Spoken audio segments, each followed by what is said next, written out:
Bukan. Di sini. Jom buat spaghetti carbonara.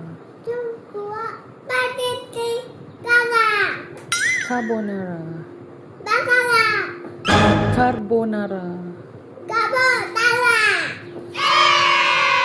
Ini bahan-bahannya. Spaghetti pasta. Cakap. Ni apa lagi ni? Ni apa? Cucu. Cucu kemengkara. Bawang. Bawang apa?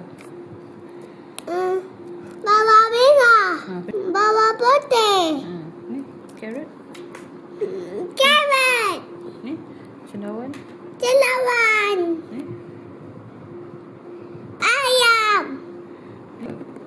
Black pepper. Jom masak. Okey. Mana boleh tebus pasta.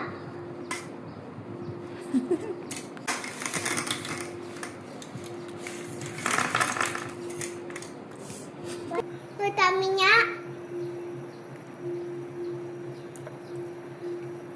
Sekarang jangan lupa pakai oven.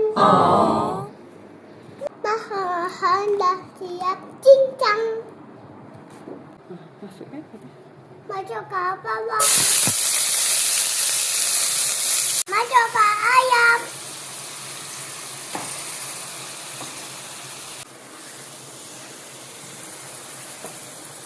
Tangan tu bahaya.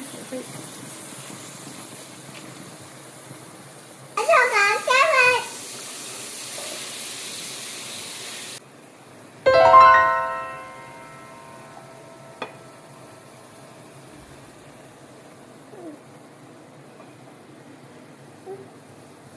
Masukkan cendawan. Black pepper. Masukkan black pepper. Black pepper. Black pepper. Yes. Lagi. Black pepper. Black Panggil. pepper. Okey. Masukkan garam. Masukkan cuy garam. Sos carbonara. Cuy carbonara.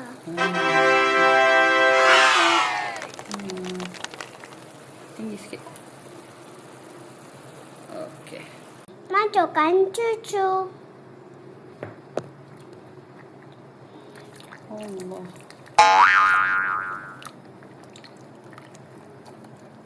Masukkan Oregano.